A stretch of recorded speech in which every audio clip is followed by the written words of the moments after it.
Olá, esta é mais uma aula de matemática envolvendo esses temas que serão exigidos de matemática no vestibulinho da ETEC e no Enem. O tema de hoje será equações. Então a gente vai mudar um pouquinho o foco aí, né? Não que os outros temas que nós estudamos nas aulas anteriores, eles não serão cobrados nas questões posteriores, serão cobrados sim. E aí quando tiver alguma coisa eu vou colocar o link embaixo aí para caso vocês queiram retomar esses temas, tá? E antes de iniciar a aula, eu gostaria que você curtisse o vídeo, comentasse, compartilhasse para que esse vídeo chegasse para mais pessoas aí que estão interessadas nos temas de matemática envolvendo esses vestibulares, tá? Bom, nós vamos iniciar falando sobre as equações. Eu vou fazer um aspecto histórico sobre a provável ideia que surgiu das equações, tá? E a equação provavelmente surgiu por uma situação, um problema envolvendo aqueles pratos de balanças, né? A ideia de solucionar a equação provavelmente brotou de lá. E aí a balança de dois pratos, ela visa ter sempre um equilíbrio, né? Uma igualdade entre os pesos, e aí conforme a necessidade a gente vai fazendo as operações, tá? E aí no caso da palavra equação, toda palavra que vem esse equa aí no começo tem a ver com uma relação de igualdade, que dá origem do latim equal, que significa igual. Então a gente tem uma igualdade. Nas equações também a gente vai entrar na parte da álgebra matemática, né? Da parte que utiliza-se letras para representar números desconhecidos. Então toda a equação ela tem uma relação de igualdade e também letras para representar valores desconhecidos, tá? Eu peguei uma situação problema aqui, né? Nós vamos começar falando das equações do primeiro grau, que a gente tem uma letra elevado ao expoente 1, né? Ou seja, não precisava colocar expoente 1 em número que tem esse expoente, né? Ou seja, só tem a letra mesmo, ou a letra A, B, C, X e assim vai, tá? E depois nós vamos estudar também as equações do segundo grau, ou equações quadráticas, que é a sequência das aulas aí relacionando as equações. Então nós vamos iniciar falando um pouquinho aqui, um problema bem fácil, assim, só para a gente poder ver a ideia, e aí depois ver um pouquinho sobre esse aspecto histórico envolvendo as equações. Então tem o seguinte, ó, dois objetos, que não falou qual é a medida, então aqui a gente tem que usar uma letra para representar. Mais 1 grama é igual a 5 gramas. Quanto pesa cada objeto? Então aqui eu coloquei os desenhos representando a ideia das equações. Então aqui a gente tem a balança de dois pratos, né? Agora todas são digitais, dificilmente você vai ver isso no dia a dia, mas a ideia provavelmente partiu de lá. Então aqui o que a gente tem? A gente tem uma igualdade entre os pesos. Então a ideia da equação vem a partir daí. Então aqui do lado a gente tem dois objetos representados na forma triangular e estamos usando a letra T, tá vendo? T e mais 1 grama aqui, tá? Então desse lado ficaria a equação da seguinte forma: 2T, né, que são 2 vezes T, mais 1 grama, certo? Mais 1, tá? E do outro lado ficaria os objetos representando aí o peso 5 gramas, tá? Então aqui é a ideia que a gente tem da igualdade. Então a equação ficaria desse jeito: 2T mais 1 grama é igual a 5 gramas. Como o objetivo é encontrar o valor desse objeto que está representado pela letra T, o que a gente pode fazer aqui? A gente pode subtrair, tirar 1 grama de cada lado, visando ter o quê? Visando ter um equilíbrio na balança, né? Se a gente tirar o mesmo peso dos dois lados, a gente tem o equilíbrio na balança. Então ficaria assim, né? A segunda representação. Então aqui no caso eu tenho dois T's, né? Dois objetos representados T. Como a balança está no equilíbrio, eu tenho uma igualdade, e aqui eu tenho 4 gramas, tá? Então a gente tem essa representação aqui, certo? Bom, aí o que acontece aqui? Como do lado esquerdo nós temos 2 e do lado direito nós temos uma quantidade par, basta a gente dividir na metade, né? Então a gente encontra esta ideia, tá? Então a gente dividindo os dois pesos aí na metade, a gente vai encontrar que o valor de T, só aqui do lado, dividindo na metade os dois pesos, é igual a 2 gramas, tá? Então, a ideia da equação é isso. Então, o que a gente percebe aí quando a gente tem a resolução por esta balança de pratos aí? A gente percebe que a gente tem uma igualdade quando a gente faz a mesma operação dos dois lados. Ou seja, o contrário de mais, nós tiramos peso, menos, né? E o contrário de multiplicar, quando estava 2 vezes, nós dividimos em 2. Matematicamente falando, né, a gente tem esta seguinte relação, ó. A gente tem 2t mais 1 igual a 5, certo? Igual a 5 gramas. Como esse mais o peso a gente tirou dos dois lados, então a gente faz o seguinte, ó, 2t é igual a 5 menos 1, né? Então vou tirar 1 grama de um lado. Então a gente encontra o seguinte, 2t é igual a 4, certo? Como a gente dividiu os pesos na metade para encontrar a relação de igualdade, porque esse 2 aqui, 2 vezes o peso, o contrário de multiplicar é dividir. Então a gente pode escrever que 4 é igual a t é igual a 4 dividido por 2. 4 dividido por 2 é igual a 2, tá? Então, matematicamente falando, a relação a que a gente encontra algébrica para essa situação problema é dessa maneira, onde eu tenho a resolução envolvendo operações contrárias, né, visando ter a igualdade entre os dois lados, tá? Bom, dito isso, relembrando aí o conceito histórico, nós vamos fazer 3 exercícios, começando com o primeiro exercício, o exercício da ETEC de 2020, lembrando que presencial foi até 2019. Essa prova você vai encontrar na internet como vagas, se não me falha a memória, dos remanescentes, né? Alguma coisa nesse sentido, tá? Então, aí nós vamos ver essa situação e vamos tentar resolver esse exercício. Essa prova é bem difícil, a resolução dela. Aí eu peguei esse exercício aí que vai envolver os temas de geometria plana. A figura a seguir mostra o projeto da área de lazer de um condomínio, no qual mede 225 metros quadrados. A área conta com um espaço para espreguiçadeiras e uma piscina com 2 profundidades. A piscina circular está centralizada na área de lazer e a parte funda da piscina é um quadrado. Então são duas formas geométricas que tem aí nesta representação. Está centralizada na piscina.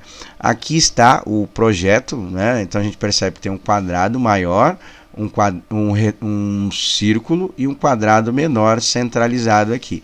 E aqui do lado está a legenda que depois nós vamos ver com mais detalhes, mas tem a área das espreguiçadeiras, que seria essa parte aqui fora, vamos supor que é para as pessoas tomarem sol. Tem uma piscina de 20 centímetros de profundidade, que é esse cinza aqui com um tom mais claro, e a área mais profunda aqui da piscina, 1,6 ou 1,60 centímetros, que seria esta área aqui, tá? E aí, o que pede o exercício? A área total da piscina rasa em metros quadrados. Então, ele já deu a área em metros, pediu em metros quadrados, então não precisa fazer muita conversão aí. E aí o que acontece aqui? Ó? Muita atenção nas alternativas, todas elas estão representadas em forma de fração. Então, a resolução que eu vou propor para esse exercício, a gente vai trabalhar com essa ideia da fração, que aí já fica mais fácil para a gente poder achar qual é a relação entre essas áreas aí, tá bom? Então vamos lá. Então agora com mais detalhes aqui, ele falou que a área total ali do projeto é igual a quanto? É igual a 225 metros quadrados. Foi a única informação que ele deu, certo? Como essa área aqui é um quadrado, então essa medida aqui vai ser A e aqui também vai ser A. Tá? E aí o que acontece? A área do quadrado, como a gente já estudou algumas aulas anteriores, é A elevado a 2, ou seja, A vezes A vai dar A elevado a 2. Tá? Como é que a gente vai fazer para calcular essa medida A aqui, que é a lateral? Se a medida da área, a área total ali é igual a 225, então para calcular a medida A, basta fazer o contrário, que é a raiz, né? A raiz quadrada. Então vai ficar 225 metros quadrados. O quadrado aqui eu já vou cancelar, e aí a gente resolve a raiz. Como que nós vamos fazer para resolver a raiz de 225? Tá? Então, lembrando das aulas de raiz, eu tenho 225 aqui e vou ver qual raiz que eu tenho acima e qual raiz que eu tenho abaixo exata. A raiz que eu tenho abaixo é a raiz de 100, né? Vou fazer aqui já bonitinho aqui, ó. A raiz de 100, que é igual a 10, né? Porque 10 vezes 10 é igual a 100. E a raiz exata que eu tenho acima desse número é a raiz de 400, né? Quanto que dá a raiz de 400? 20, certo? Está relacionada com a raiz de 2. Então, significa que a raiz de 225 é um número entre 10 e 20 e termina com 5. A única solução para esse valor, ou seja, que número multiplicado por ele mesmo, que vai dar 225, é o 15, né? Então, é o 15 que é a solução aí. Significa dizer o quê? Que o espaço aí desta área total aí de lazer é igual a 15 por 15, 15 metros por 15 metros, um quadrado aí, cujas medidas a gente calculou, tá? Aí o que nós vamos ter que fazer? Nós vamos ter que descobrir a relação entre essas áreas, tá? Então eu vou chamar aqui de AP, essa área aqui que seria a área da piscina rasa, que ele quer que descubra, tá? Bom, primeiro nós vamos calcular o círculo e o quadrado das piscinas, e depois nós vamos ver como a equação, qual a equação que a gente pode usar para calcular a área dessa piscina rasa, só ele quer saber da área da piscina rasa, tá? Bom, como a gente viu que o lado do quadrado é igual a 15 metros, e para calcular a área do círculo, que seria a piscina inteira, tá?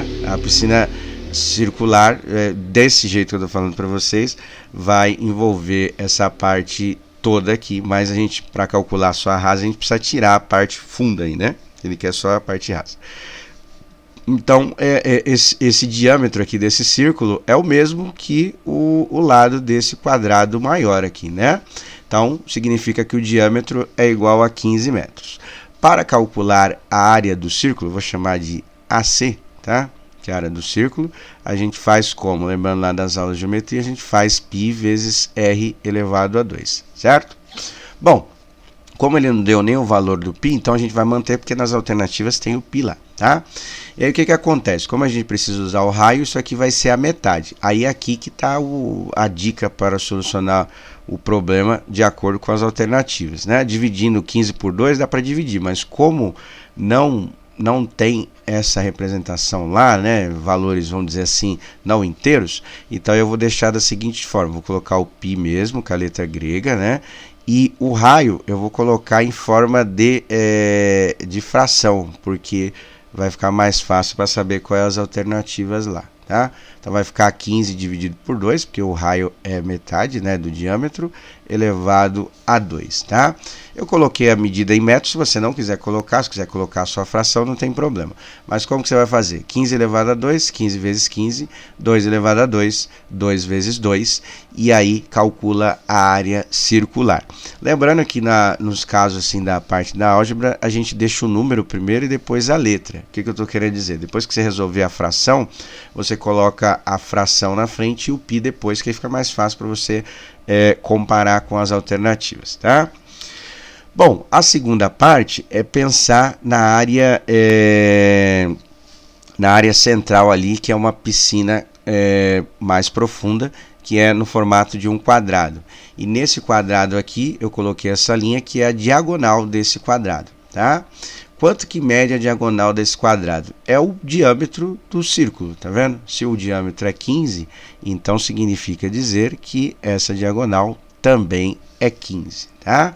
E aí agora nós vamos ter que calcular a área desse quadrado, que eu vou chamar de AQ aqui, né? Então a área desse quadrado, como que a gente faz para calcular a área do quadrado? A gente precisa saber a medida A e elevar a segunda potência, onde este A seria as medidas dos lados aí, tá?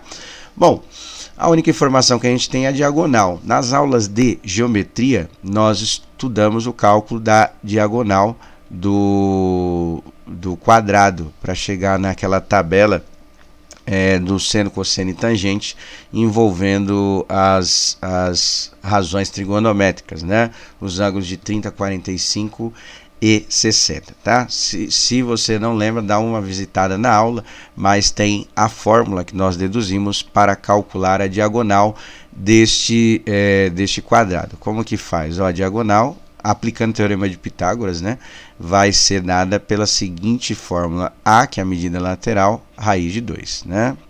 Bom, como a gente sabe a medida da diagonal, então eu vou substituir esse 15 aqui, ó, né? Então vai ficar 15 metros, vai ser igual a raiz de 2. Como está multiplicando, o contrário de multiplicar é dividir.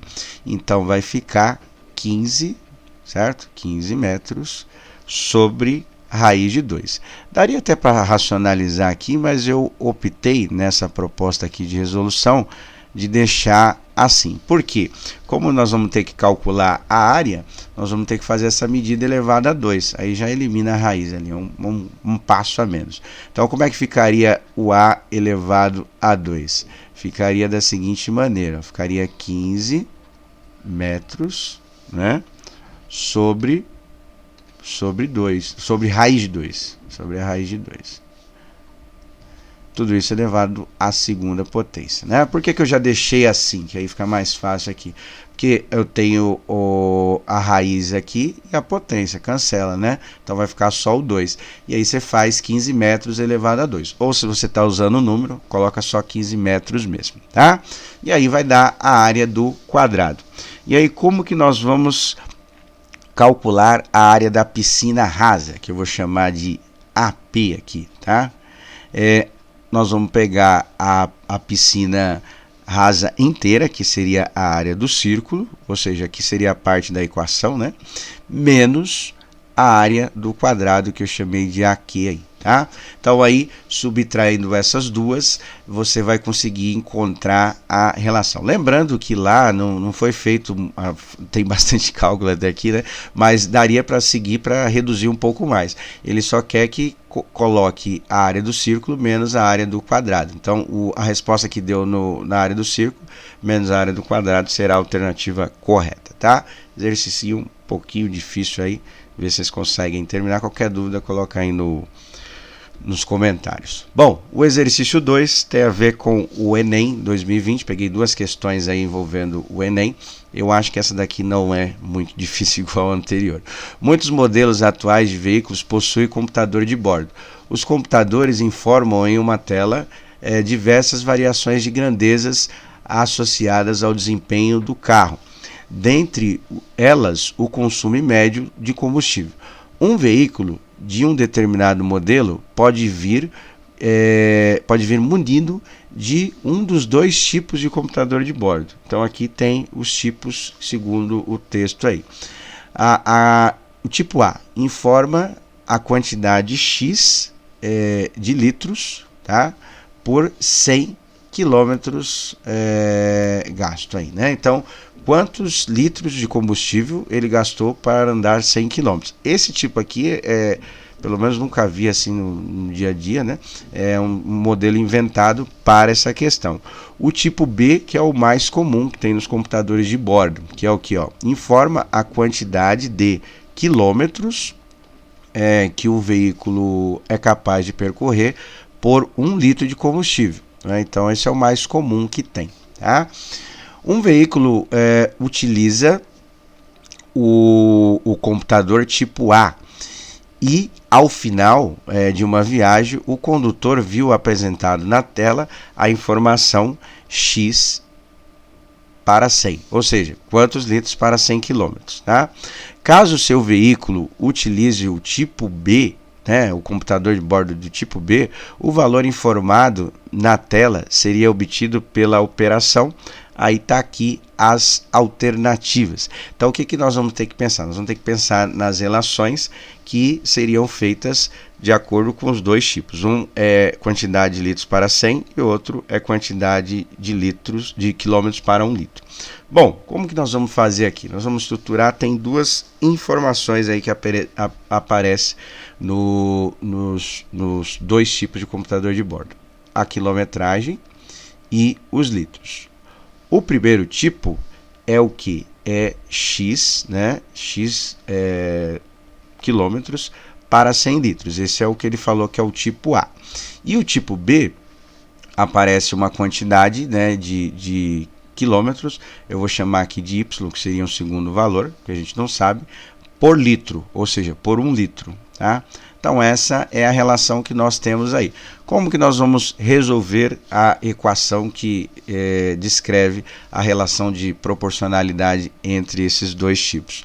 Fazendo aqui o cálculo utilizando a regra de 3, igual a gente viu nas aulas anteriores. Então, multiplicando cruzado, Então, no final, você precisa escrever uma equação y igual a alguma coisa, tá? Então, o que você vai fazer? O melhor é começar multiplicando y vezes 100 e x vezes 1. Lembrando que x vezes 1 vai dar o próprio x, tá? E esse 100 está multiplicando, ao contrário de multiplicar, dividir, você já acha a relação entre os dois tipos de computador de bordo, tá? Bom, aí não vai ter um valor numérico, porque para fazer o y dependeria do valor do x, Então, é só uma equação mesmo que você vai escrever aí para o problema. O exercício 3, o último de hoje, tá? Também do Enem 2020, vai envolver um pouquinho os temas que nós estudamos anteriormente, mais recente, que é o geometria espacial. Vamos ler o problema aqui. O processo de aeração, que consiste na indução de ar num líquido, acontece do seguinte modo. Uma bomba B aqui, retira um líquido do tanque T1 e o faz passar pelo aerador A1,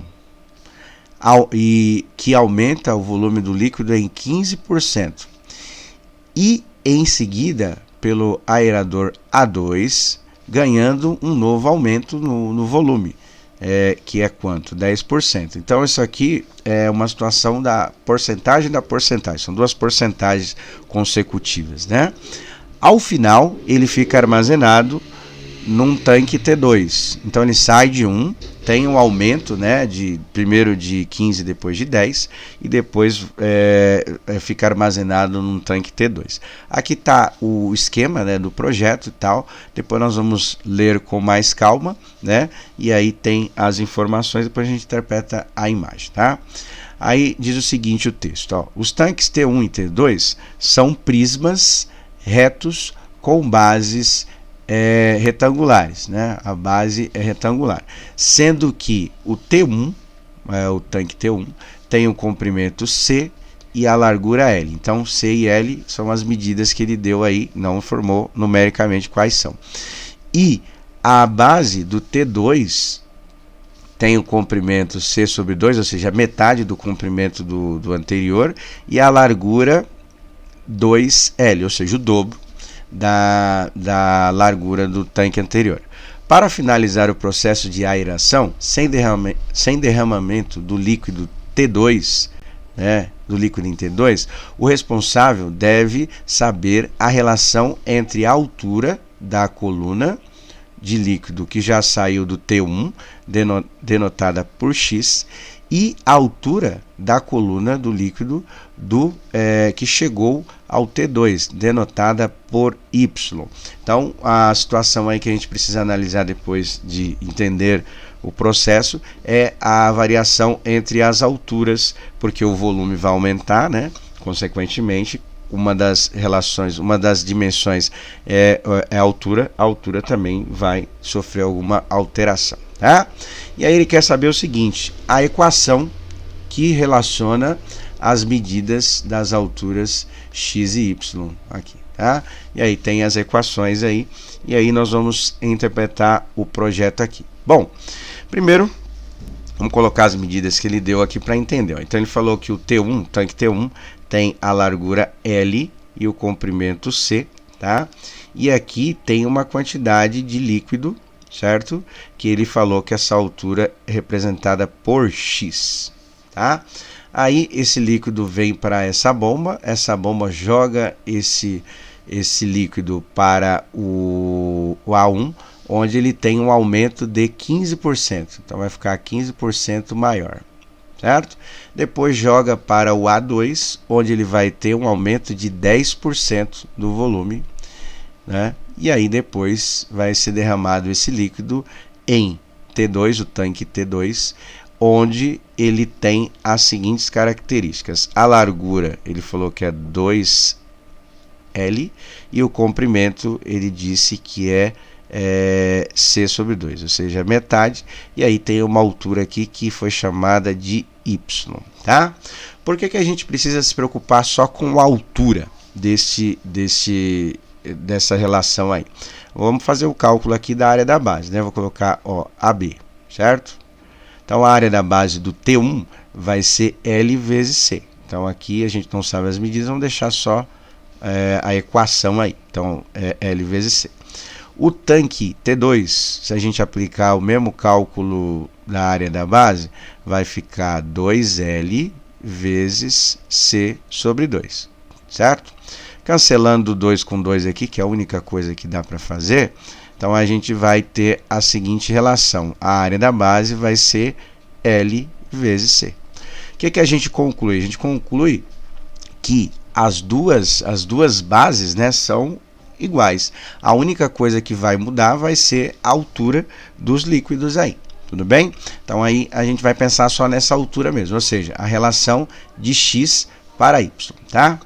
Como é difícil fazer desse jeito aqui, só com letras, eu vou colocar um valor fácil para a gente calcular. Vamos imaginar que o x fosse 100, sei lá, 100 centímetros, alguma coisa assim, tá? Aplicando esse volume, onde só vai aumentar a altura mesmo, né? Porque a gente viu que as bases são iguais, a gente vai ter o seguinte, ó, quando passar pelo A1, ele vai aumentar o volume em 15%. Dá até para fazer de cabeça, que eu coloquei 100 porque fica fácil, né? Mas vamos montar aqui a relação, né? A gente pegaria o número 100 vezes 15, né? O mais 15 aqui que ficou meio estranho. Vezes 15 dividido por 100, o cálculo de porcentagem, tá? Bom, como estou multiplicando e dividido por 100, a gente já cancela aqui, sobra o valor. Esse volume vai ser aumentado, vai ser o 100 mais essa porcentagem. Quando passar pelo A2, certo? Ele vai aumentar 10% do volume. Então vai ser o volume A1 ali, né? Que vocês vão resolver, vezes o 10, né? Que agora é 10%, dividido por 100, certo? Então aí a gente vai encontrar a relação. Vou simplificar aqui para ficar mais fácil para vocês continuarem. E aí no final divide por 10. Aí, então se o volume for 100, aí você vai calcular qual é o aumento dele aplicando essas duas porcentagens no caso da altura. E aí, quando você fazer o cálculo, vai estar o valor numérico. Já dá para saber qual alternativa que é. Pelo valor numérico que você chegar aí, já dá para comparar com lá. Mas se você quiser deixar exatamente igual, basta dividir o resultado por 100. Porque nós fizemos com um valor numérico, ele quer uma relação das porcentagens, não é? E quando a gente faz a porcentagem, divide por 100. Mas, fazendo os dois cálculos aqui, você já vai encontrar uma alternativa pelos números aí que você vai chegar, que tem a ver com essa relação da altura y para x. Então aqui eu vou deixar aqui, ó, y igual a alguma coisa, né? Então, fazendo aí, se tiver alguma dúvida, é só colocar nos comentários que a gente tenta ajudar. Esta é a proposta para a aula de hoje. Aí, na próxima aula a gente segue os temas aí envolvendo equações. Um abraço a todos, até!